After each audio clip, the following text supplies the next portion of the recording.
Welcome back to the Supremely Black Podcast. This is your boy D Rose. I hope everybody is having a great Thursday out there. So, major salute. It looks like Malcolm X is now officially getting the respect that he deserves. A lot of people felt like he's been overlooked in regards to the impact that he actually had on our community. So, after 15 years of being rejected to get into the Nebraska Hall of Fame, the Omaha native is actually now being voted in a 4-3 vote to make him part of the Hall of Fame. Now, he was considered as controversial. Now, a lot of people know that Malcolm X was an African American leader in the civil rights movement and minister and a supporter of the black nationalism. He urged his fellow black Americans to protect themselves against white aggression and oppression by any means necessary, a stance that often put him at odds with nonviolent teachers of Martin Luther King. So when you see things back in history, you will see that Martin Luther King was all about peace, and Malcolm X, as we would like to say, he stood on business, so he was all about matching the energy of how they ever perceived it. Now, there was a lot of different things that led to different changes. He understood, and he took trips around the world to understand that it was really bigger than just the white and black plight that they like to push in America in regards to oppression and what we consider as racism. In that particular point, I think he took a trip to the Middle East, and he understood that there is different love from people of different ethnicities and different walks of life.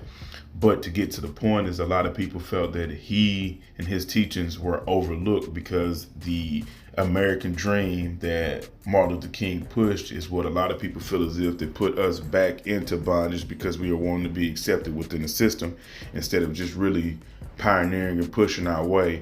He was a heavy follower of Marcus Garvey. So if you notice the things that Marcus Garvey actually did within our community, they were trailblazers. They stood on understanding that there is unity within our communities. There's a lot of resources that we have. There's a lot of things that we can actually do.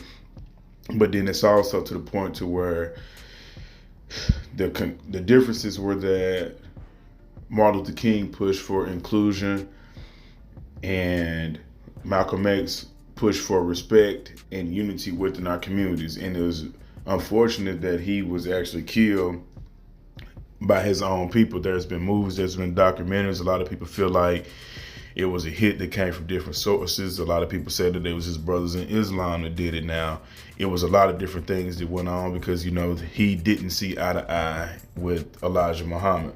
Now, a lot of people stood behind Elijah Muhammad in regards to everything he did. You can see that in like the Ali movie. Him and Malcolm X were super tight.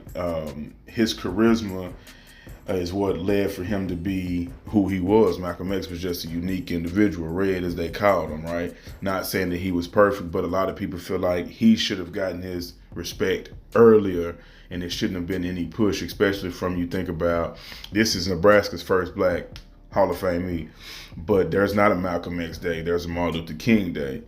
So I think this is a great step. But now, do you think that with this being honored, and even though he's considered as controversial, do you all feel that now that there would be a Malcolm X Day, what's your thoughts on this? I know a lot of people supported and love Martin Luther King's dream, but I think a lot of people did not actually realize the impact that Malcolm X had, especially after he realized that it was bigger than just the black and white plight that they were pushing in America. But I think this is huge. Shout out to Nebraska for actually pushing and getting him into their Hall of Fame, even though since he was someone that was from Omaha, Nebraska. So tap in, let me know your thoughts in regards to this. As always, long live CC, and if you love somebody, give them a call. I'm out.